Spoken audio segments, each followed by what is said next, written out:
اگر ہمیں یہ پتہ نہیں ہے کہ ہماری کتنی نمازیں قضا ہو چکی ہیں تو اس کو کیسے ادا کرنا ہوگا؟ مثلا میری عمر 24 سال ہے، آپ کو پتہ ہونا چاہیے کہ آپ کتنے چھوڑے ہیں اور کتنے پڑھے ہیں، کیونکہ ظاہر سی بات ہے عقل والے ہیں آپ کی عمر آج 24 سال، جیسے صاحب آپ کہہ رہے ہیں 24 سال آپ کی عمر ہے اور آپ کو معلوم نہیں ہے کہ کتنی چھوٹی ہیں، لیکن آپ کو شریعت نے ایک طریقہ یہ دیا ہے کہ اندازہ کرو۔ ہو سکتا ہے تم پر نمازیں فرض کس عمر سے ہوئی، مثال کے طور پر 12 سال سے، سب پر ہوتی نہیں ہے، جب بالغ ہوا اس وقت سے نمازیں فرض ہوئیں۔ اب یہ 24 سال والے جو ہیں، میں ایک فار ایگزامپل بتا رہا ہوں، ہو سکتا ہے ان 14 سال میں بالغ ہوئے، نماز فرض ہوئی 14 سال کی عمر سے، 14 سال سے لے کر 24 سال ان کی عمر ہے آج، تو کتنے سال ہوئے؟ 10 سال۔ اتنا تو آپ کو خود معلوم ہوگا کہ ان 10 سالوں میں نے کتنے سالوں کی سب ملاؤں گا اگر تو کتنے سال کی نماز بنے گی۔ ہو سکتا ہے آدھا کر لو، اور اس میں بھی ساری نمازیں ایک طرح کی نہیں ہیں، کچھ لوگوں کی اکثر نمازیں اگر چھوٹی ہوں گی تو فجر چھوٹی ہوگی، عشاء چھوٹی ہوگی، اور اکثر پڑھی ہوں گی تو مغرب یا عصر یا ظہر یہ پڑھی ہوئی ہوں گی۔ تو آپ کو ایک اندازہ کرنا ہوگا، غالب گمان 10 سال میرے اوپر نماز فرض ہو کر کے اتنا عرصہ ہو گیا ہے، میں نے مغرب کی نماز اس میں سے 8 سال تو پکا پڑھا ہی ہوں، شاید ہو سکتا ہے سب ملا کر کے جو چھوٹی ہوں گی میری وہ 2 سال کی ہوں گی۔ عصر کی نماز اور ظہر کی نماز میرے خیال سے میں نے 6 سال تو پڑھائی ہوں، یعنی پوری ملاؤں گا پوری نمازیں تو وہ 6 سال کی بن سکتی ہیں، 4 سال کی اگر سب چھوٹی ہوئی جمع کروں گا تو 4 سال کی بن سکتی ہیں۔ تو ہوا یہ کہ مغرب کی چھوٹی ہوئی کتنی ہوئی؟ 2 سال کی، ظہر عصر کی چھوٹی ہوئی 4 سال کی ہو گئی، 6 سال پڑھا ہوگا اور 4 سال چھوٹی ہوگی۔ اب آتا ہے عشاء کا نمبر اور فجر کا نمبر، تو آپ یہ سوچ لو کہ یہ 10 سالوں کے اندر ہو سکتا ہے 1 سال پوری نمازیں ملا کر کے میں نے فجر پڑھی ہوں گی، 9 سال تو میری فجر باقی ہوگی، اور عشاء کو آدھا کر لو، تو ہر نماز کو آپ کو ایک غالب گمان بنانا پڑے گا۔ اچھا ہے کہ آپ نے 24 سال کی عمر میں سوال کیا ہے، اب 60 سال کی عمر میں مجھ سے سوال ہوتا تو میں اسی انداز سے بتاتا۔ تو اب آپ کو اسی طرح کے نمازیں پڑھنا ہے۔ اب مثال کے طور پر فجر کی آپ نے اندازہ کر لیا 10 سال کے عرصے میں میری کل نمازیں جو چھوٹی ہیں وہ 9 سال کی چھوٹی ہوں گی، میں نے شاید 1 سال کی پڑھی ہوں گی، یا آپ کے اوپر ہے، میں اگزامپل بتا رہا ہوں۔ تو اب آؤ اس کی شروعات کرنے کے لیے قضا نمازوں کی۔ اب فجر کو پہلے کمپلیٹ کرنا چاہیں اس کو کر سکتے ہیں، ایک ایک نماز کو بھی پکڑ کر کے کرنا چاہیں تو کر سکتے ہیں۔ اب میں نے صبح شام کنٹینیو فجر کی قضا شروع کر دی، دن میں 50 رکعتیں پڑھ لی، 50 رکعتوں کا مطلب ہوا 25 دن کی فجر کی نماز قضا ہو گئی۔ اب اس میں شریعت نے آسانی بھی تمہیں دی ہے، قضا نمازیں صرف اور صرف فرض نمازوں کی قضا ہوگی، کسی بھی سنت اور نفل کی قضا نہیں ہے۔ فجر کی 2 رکعت قضا، ظہر کی 4 رکعت قضا، عصر کی 4 رکعت قضا، مغرب کی 3 قضا، عشاء کی 4 فرض اور 3 وتر کی قضا، کل ملا کر کے کتنی ہوتی؟ 20 رکعت، 20 رکعتیں دن کی ہوتی ہیں۔ لیکن ابھی میں چل رہا ہوں فجر کی۔ اب ہو سکتا ہے آپ یہ سوال کریں گے کہ میں نیت کیسے کروں، کون سے دن کی، سنیچر کی، اتوار کی، پیر کی، منگل کی، کون سی؟ ظاہر سی بات ہے اب آپ کے پاس اندازہ ہی نہیں ہے کہ کون سے دن کی چھوٹی ہے، اس کے لیے بھی شریعت نے یہ چھوٹ دی ہے کہ آپ جب نیت کریں گے یوں نیت کریں، اے اللہ میں اس فجر کی 2 رکعت فرض نماز قضا کی نیت کیا جو میری زندگی میں پہلی چھوٹی ہے۔ کیا نیت کریں گے آپ؟ میں نے اس فجر کی 2 رکعت فرض نماز قضا کی نیت کیا جو میری زندگی میں سب سے پہلے باقی ہے۔ ہر 2 رکعت پہ یہی کہنا ہے آپ کو، کیونکہ جب وہ ادا ہو جائے گی تو جو پہلے ہے وہ آتی جائے گی، تو 9 سال کی قضا ہونے تک آپ کو یہی نیت کرنا ہے جو میری زندگی میں پہلی باقی ہے۔ ظہر کی بھی کرنا ہے یہی، میں نے اس ظہر کی 4 رکعت فرض نماز قضا کی نیت کیا جو میری زندگی میں پہلی باقی ہے، یعنی ترتیب میں اب جو پہلی باقی ہے اس کی میں نے نیت کر لیا، پھر اس کے بعد یہ آتی جائیں گی۔ اب مثال کے طور پر 100 نمازیں آپ کی ہیں، آپ نے نیت کر لیا میں نے اس ظہر کی 4 رکعت فرض نماز قضا کی نیت کی جو میری زندگی میں پہلی باقی ہے، تو 100 پہلے نمبر والی ہو گئی، اس کے بعد 99 بچے، لیکن جو دوسرے نمبر پر تھی نماز اب وہ کون سے نمبر پر آ جائے گی؟ پہلے نمبر پر آ جائے گی نا پھر سے۔ تو ہمیشہ یہی نیت کرتا جائے گا جب تک کہ وہ 100 پوری نہ ہو جائے۔ نیت بھی آپ کو سمجھ میں آ گئی قضا کے لیے۔ اب اس میں چھوٹ بھی دی گئی ہے آپ کو، رکعتیں چھوٹی کرنے کا بھی حکم ہے، یعنی اس طرح کے آپ کو مختصر کر سکتے ہیں آپ۔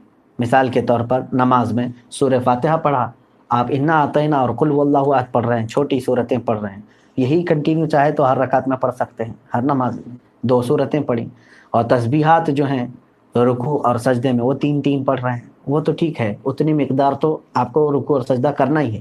لیکن اتحیات میں بھی تشہد پڑھا انگلی اٹھا کر، درود ابراہیمی اور دعائے معصورہ اگر نہیں بھی پڑھا تو اس کی نماز ہو جائے گی، تو یہاں اور شارٹ کر دیا گیا ہے۔ قضا کرنے والے کے لیے یہ سہولت بھی ہے، وہ چاہے تو اپنی جلدی سے جلدی یہ پوری قضا مکمل کر سکتا ہے۔ جوانوں، آپ سب سے میری گزارش ہے، بڑھاپے میں انتظار مت کرنا۔ کسی بوڑھے کو میں نے قضا کرتے ہوئے نہیں دیکھا کہ پوری زندگی کی وہ قضا کر کے گیا ہو، بہت کم۔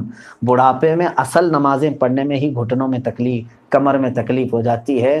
دیکھتے نہیں آپ آج مسجدوں میں اچھوں سے زیادہ کرسیوں کی نمازیں زیادہ ہو گئیں، کیوں؟ اس وقت ان کو اپنی فرض نمازیں ہی دشوار ہو گئی ہیں، کہاں قضا کریں گے؟ نوجوانوں، آپ کے پاس آج قوت ہے، طاقت ہے، آپ روزانہ ہی آپ اپنا ایک وقت لے لو، گھنٹہ 2 گھنٹہ، میں دن میں کوئی ایک وقت مخصوص کر لوں اور اس میں صرف اپنی قضا مکمل کر دو۔ چند دنوں کے بعد آپ دیکھو گے آپ صاحب ترتیب ہو جاؤ گے۔ صاحب ترتیب اس کو کہتے ہیں جس کی پوری زندگی میں 5 سے زیادہ نمازیں قضا نہ ہو، اور اللہ تبارک و تعالیٰ کا وہ ایسا محبوب بندہ ہے کہ فرشتے اس کی ایک جھلک دیکھنے کو بے قرار ہوتے ہیں، جو پورے مکمل اپنی نمازیں مکمل کر چکا ہو۔ اللہ ہم سب کو توفیق عطا فرمائے۔ کیا نفل نماز تب تک قبول نہیں ہوگی جب تک فرض اور واجب نماز کی قضا ادا نہ ہو جائے؟ صحیح ہے۔ اب یہاں پر ایک دوسرا یہ بھی ہے کہ کچھ لوگ بہت ساری نفلیں پڑھ رہے ہیں، کوئی جو ہے حاجت کی نماز، کوئی توبہ کی نماز، اشراق کی نماز، اوابین کی نماز، کون سی نمازیں ہم سے پوچھتے بھی رہتے ہیں، میاں ان کے تو کھاتے میں فرض نمازیں اتنی باقی ہیں، تو اگر فرض باقی ہیں قضا تو نفل نمازیں آپ کی معلق ہوں گی، نہیں قبول ہوں گی۔ فرض جو ہے وہ قرض ہے تمہارے اوپر، اور نفل جو ہے یہ ہدیہ ہے، قرضہ پہلے دو، ہدیہ بعد میں دو، پہلے قرض ادا کرو۔ تو آپ جو پورے دن بھر کی نمازیں ہیں ان میں بھی جو سنت غیر مؤکدہ اور جو نفل ہیں ان کو چھوڑ کر کے آپ وہاں پر بھی یہ قضا نمازیں پڑھ سکتے ہیں۔ جیسے ظہر میں آپ کو 2 رکعت نفل ملتے ہیں نا 12 میں سے، 4 سنت مؤکدہ اسے نہیں چھوڑنا چاہیے، 4 فرض ہے اس کے بعد 2 سنت مؤکدہ وہ تو ہوں گی، 2 جو نفل ہیں اس کی جگہ پر کوئی پہلے کی فجر کی قضا پڑھ لیں۔ عصر میں جاتے ہیں 4 سنت پہلے ہے وہ غیر مؤکدہ ہے، اس کی جگہ پر کوئی پہلے والی کوئی 4 رکعت ظہر یا عصر کی قضا پڑھ لیں۔ مغرب میں بھی 2 نفل آپ کو ملتی ہیں، وہاں پر بھی آپ اپنی قضا پڑھ سکتے ہیں، اس نفل کی جگہ پر کوئی فجر کی 2 رکعت قضا۔ عشاء میں آپ کو جو ہے پہلے 4 رکعت سنت غیر مؤکدہ، اس کی جگہ کوئی نماز پہلے کی چھوٹی ہوئی عشاء کی نماز پڑھ لیں 4 رکعت، اور بعد میں جو ہے 2 نفل 4 نفل مل جاتی ہیں آپ کو عشاء کے فرض کے بعد، وہ 4 رکعت کی جگہ پہلے کی کوئی چھوٹی ہوئی وتر کی قضا پڑھ لیں۔ تو اس طرح سے آپ کی ادا نمازوں کے برابر ہی جو ہے نا پہلے کی قضا بھی برابر ہوتی چلی جائے گی، تو نفل اور غیر مؤکدہ کی جگہ پر یہ پڑھنا بہتر۔ ان 2 نبیوں کا ذکر کر کے قرآن میں اللہ فرماتا ہے ہم نے ان دونوں سے، باپ اور بیٹے سے عہد لیا ہے، ابراہیم اور اسماعیل علیہ السلام سے عہد لیا ہے، وعدہ لیا ہے، کس بات کا؟ ان طہرا بیتی للطائفین والعاکفین والرکع السجود، کہ تم دونوں میرے گھر کی صفائی کیا کرو گے۔ اللہ رب العزت وعدہ لیا اپنی مسجد کی صفائی کا، کس سے؟ انبیاء سے، نبیوں سے۔ کس کے لیے صاف رکھو گے؟ طواف کرنے والوں کے لیے، اعتکاف کرنے والوں کے لیے، رکوع اور سجدہ کرنے والوں کے لیے۔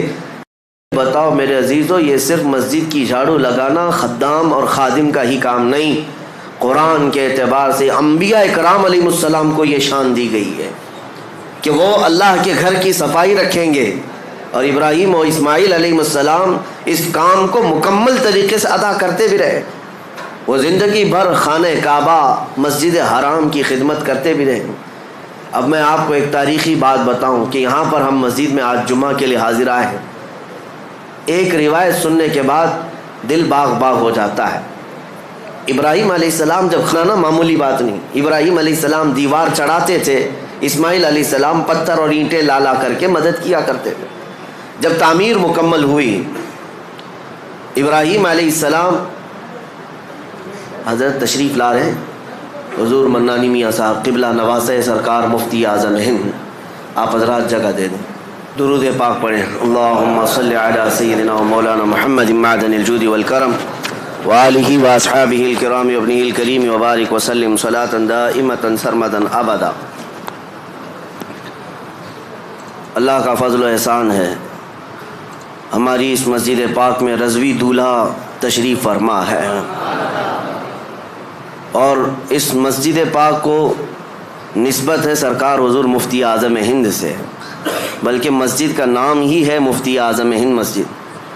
اور آج اس کی افتتاحی تقریب میں مجھے لگتا ہے سرکار مفتی اعظم ہند کی روحانیت شامل ہے، جس کی وجہ سے آج اس افتتاحی تقریب میں خود سرکار مفتی اعظم ہند کے نواسے حضور منان میاں صاحب تشریف فرما ہے۔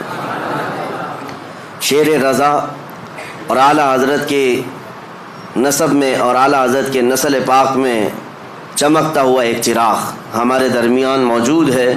اللہ کریم ان بزرگوں کا سایہ ہم پر دراز فرمائے۔ جمعہ کا وقت چونکہ بہت کم ہوتا ہے، نماز کا بھی ہے، اور ہمیں یہاں کے فاتحہ اور دعا میں بھی شرکت کرنی ہے۔ میں مختصر سی باتیں عرض کر کے سمیٹتا ہوں اپنی بات کو۔ اللہ تعالیٰ نے ابراہیم علیہ السلام اور اسماعیل علیہ السلام دونوں کو تعمیر کا حکم دیا، اور تعمیر ہوئی خانہ کعبہ کی۔ جب عمارت مکمل ہوئی تو جب کبھی کوئی گھر بنتا ہے تو کچھ اینٹ پتھر ٹکڑے بچ جاتے ہیں۔ گھر کی عمارت کے بعد جو سامان بچتا ہے آپ اس کو لے جا کر کے کہیں پھینک دیتے ہوں گے، ٹھنڈا کر دیتے۔ خانہ کعبہ کی تعمیر کے بعد جو مٹی، اینٹ، پتھر، گارے جو جس سے بھی بنا تھا وہ بچا تھا، تو ابراہیم علیہ السلام نے اس کے متعلق پوچھا رب ذوالجلال سے، مولا یہ جو تعمیر سے بچ گیا ہے اس کا کیا کیا جائے؟ اللہ کریم کا حکم ہوا، اے ابراہیم وہ جتنی مٹی بچی ہے یا گارا یا جو کچھ بھی بچا ہے اس کو اٹھاؤ، جمع کرو اور ہوا میں پھینک دو۔ خانہ کعبہ کی بنائی ہوئی اور بچی ہوئی مٹی، ابراہیم علیہ السلام اپنے ہاتھوں سے وہ ساری مٹی اور جو بچا ہوا سامان تھا جمع کیا اور ہوا میں اسے اٹھا کر پھینک دیا، وہ ہوا میں غائب ہو گئی، کہیں لے جا کر کے پھینکا نہیں۔ اور تفسیر میں فرمایا گیا جب ابراہیم علیہ السلام نے وہ ساری مٹی اٹھا کر کے پھینکی تو اس مٹی کے ذرے ذرے کو اللہ تعالیٰ نے پوری دنیا میں پھیلایا۔ اس مٹی کا ذرہ زمین پر جہاں پڑا وہاں اللہ کی ایک مسجد تعمیر ہوئی۔ قیامت تک جہاں وہ ذرہ پڑا ہوگا یا تو مسجد تعمیر ہوگی یا ہو چکی ہوگی۔ میں اسی لیے کہا کہ اس روایت کو پڑھنے کے بعد یہ فخر ہوتا ہے کہ جس جگہ ہم سجدے کے لیے مسجد میں حاضر آئے ہیں یہاں کا ذرہ بھی خانہ کعبہ کی مٹی سے ضرور ملا ہوگا۔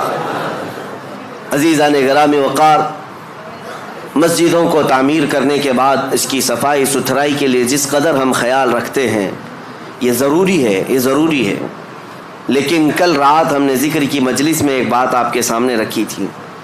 سب سے بڑی ذمہ داری ایک مسلمان کی یہ ہے کہ مسجد بنانے کے بعد جیسے اس کو تعمیر کرنے میں دلچسپی دکھاتے ہیں، جیسے کہ کسی شاعر نے کہا تھا کہ حضور پاک صلی اللہ تعالیٰ علیہ وسلم کی اس امت کا اب حال یہ ہے کہ مسجد تو بنا لی شب بھر میں ایمان کی حرارت والوں نے، من اپنا پرانا پاپی تھا بچپن سے نمازی بن نہ سکے۔